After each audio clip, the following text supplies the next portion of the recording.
To talk about that in more detail with the Government Minister this morning in the form of the Environment Secretary George Eustice. Mr Eustice, thanks for joining us on the programme. You're a farmer. What difference have you seen in rising costs? Well, the big impact on the farming industry has really been the impact on fertiliser costs. And so there's always been a very close correlation between food prices internationally, global agricultural commodity prices, and the price of gas and oil. And that's because there's huge amounts of gas that goes into manufacture fertilisers, and so it has a knock-on impact.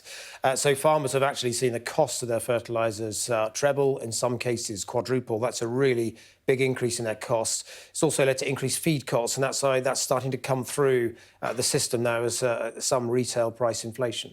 What does that mean for us when we go to the supermarket? Well, the better news is that we have quite a very, very competitive retail market, with 10 big supermarkets and the 4 main ones competing very aggressively, particularly on some of the, the lower cost everyday value items for households. So things like spaghetti and ambient products, there's a lot of competition to keep those prices down. Where it gets harder is on things like chicken and poultry and some fresh produce, where those increased feed costs do end up getting passed through the system because these people work on wafer-thin margins and they have to pass that cost through. So what's your advice to people then who want a Sunday roast with a chicken for the family, but they can't afford it? Well, the thing to bear in mind is that if you look at household spending on food in the UK, it's actually, the lowest in Europe, partly because we've got that very competitive market. It used to be, for the poorest 20% of households, about 16% of their income used to go on food. That dropped a few years ago to about 14%. It's going to rise again now, but generally speaking, what people find is that by going for some of the sort of value brands rather than own branded products, they can actually sort of contain and manage their household budget. But it will undoubtedly put a pressure on household budgets. And of course, it comes on top of those high gas prices as well. So if it costs less than a fifth of the average household budget, why are people telling us they have to choose between heating and eating? Well, the reality is that the price of food in and of itself doesn't necessarily cause poverty. But obviously what does is if you've got very sharp rises in people's energy costs, if it costs much more to put petrol in the tank, if they've got housing costs going up, all of this adds to household pressures. And of course, inability to buy food or struggling to afford food is the first thing that people notice because it's something they need on a daily basis and have to buy on a daily or weekly basis. So it's noticed first, and that's why, we recognise that. It's why we've increased the national living wage. It's why we've made some changes to benefits. It's why we've introduced some of those rebates to try and help people with their energy costs, all of which will help people through what is undoubtedly a challenging time. Isn't it more chicken and egg, to go back to what you were saying a few moments ago, in that people can't afford to put fuel in their vehicle, and if they do have to do that in order to go to work, then they don't have enough money to buy food for the kids at the weekends? Well, there's a cumulative impact to inflation on household budgets. That? Of course, yes, the government does acknowledge that. Rishi Sunak absolutely acknowledged that in his spring statement. It's why, he made some changes to the planned national insurance so that fewer people on low incomes would be paying that increase. It's why we've got the £150 council tax rebate to give people an immediate relief on their household budgets. It's why there's going to be a further £200 rebate on energy coming later in the year. So there's a package of measures we put in place.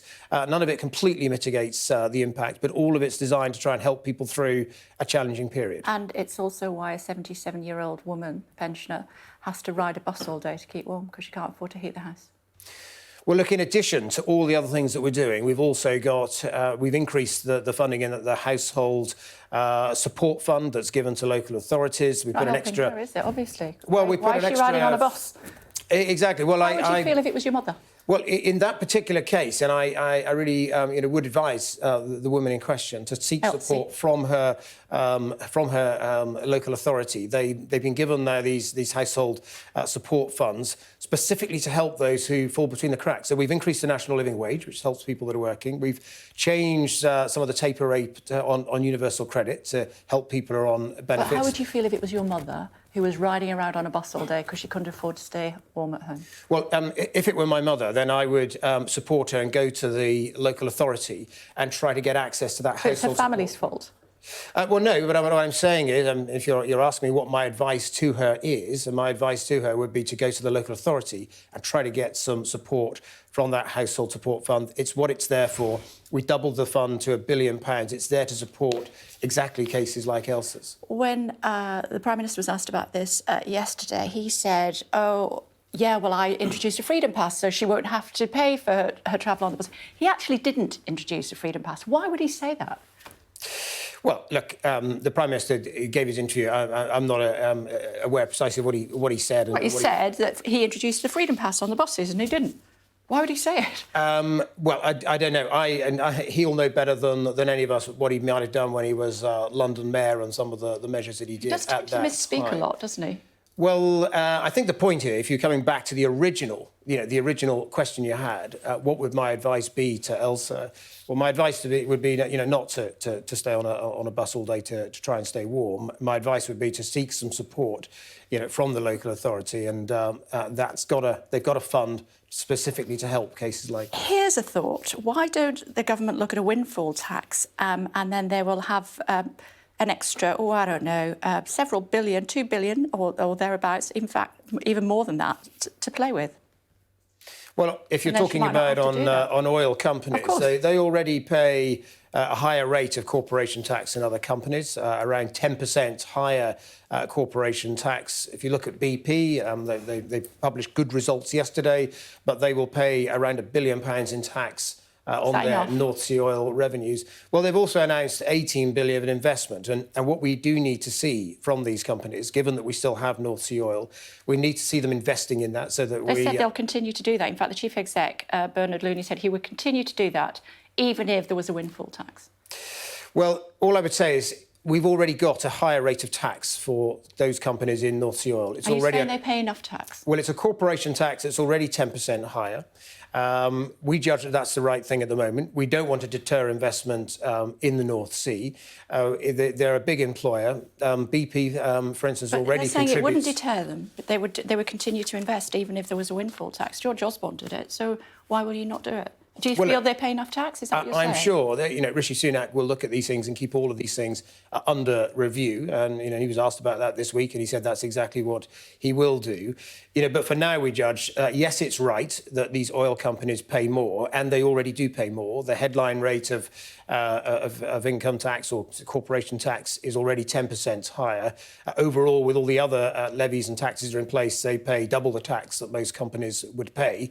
If at some point there's a case for reviewing that, well, obviously, Rishi has got a budget coming up in the autumn, another statement coming after that. He obviously keeps the entire tax regime under review all the time. Do you feel that BP pays enough tax as of today? Well, as of today, I understand it's going to pay about £1 billion in tax. Well, oil companies, if you're asking me, oil companies overall are paying twice as much tax on their revenues. My question is, do you think they pay enough tax? Well, for now, yes, and that's why we've chosen not to do it, because they already pay a higher tax. OK. Even though they say that if there was a windfall tax, they would continue to invest in the same, what the projected investment would be, they would continue with that in the United Kingdom, in the North Sea, oil fields, etc. And we have seen previous governments do it, previous Conservative governments, including George Osborne, and even going back to the 1980s, Margaret Thatcher introduced a windfall tax when she felt that banks were making too much profit on interest rates.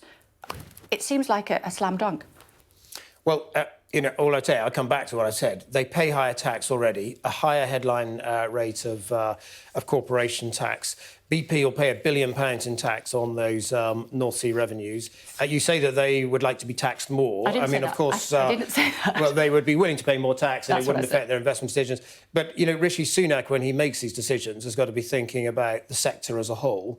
What one company might say may not apply to others.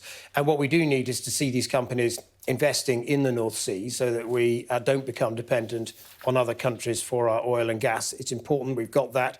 Gas and oil is going to play an important role during our transition to net zero, particularly with the importance of hydrogen power and things like that. So we have to be able to have that investment during this period. But underlying profits for BP more than doubled to £6.2 billion in the first 3 months of this year. I'll say those figures again. More than double to $6.2 billion in the first 3 months of this year. And yet, in 21st century Britain, we've got pensioners riding around on a bus to keep warm. Well, my understanding is that is a global profit figure. And if you look at the North Sea figure, it is lower than that. But they are going to pay £1 billion in corporation tax on that North Sea. Yes, and our view, and the view that Rishi Sunak's taking at the moment is they're already paying more tax. Increasing that tax rate might deter investment, and also introducing a windfall tax may not actually raise a huge amount of extra money. And these are always difficult judgments. Why then, if that's the case, why did George Osborne think it was a good idea, and why did even Margaret Thatcher think it was a good idea? Well, it was a different era and a different time, and we actually do have higher rates of tax on oil companies at the moment. Sounds like you've ruled it out. Well, nothing's ever obviously ruled out. The tax system's kept under constant review. We have two, key fiscal events a year: the autumn budget and the statement. Let's talk about the local elections. Are you worried about Sinn Féin being on the brink of victory in Northern Ireland? Well, look, these are democratic elections. We've got a very clear approach in Northern Ireland under the Belfast Good Friday Agreement, where you have power sharing. So whoever the largest party will be, there must be a power sharing executive. That's how things are established in Northern Ireland. And obviously what we want to do, and it's for the people of Northern Ireland to decide who their representatives are, what the makeup of that is.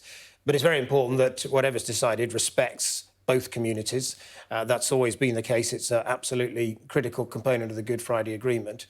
And we're really committed to trying to make that Northern Ireland Protocol work better, to improve the way that's interpreted, to get an agreement with the European Union to ensure that the goods can flow, and that some of the rather ludicrous things that we see, like them banning the sale of seed potatoes and so forth, which makes no sense at all, that we can actually remove that. OK, I suppose I'm taking you back to the fact that if Sinn Féin win the local elections in Northern Ireland, they want a border referendum. If there's a border referendum, then it is likely that we will see an island of Ireland united, which would mean that this Prime Minister potentially was the Prime Minister in charge of overseeing the split up of the Union. And then who knows what might happen in Scotland.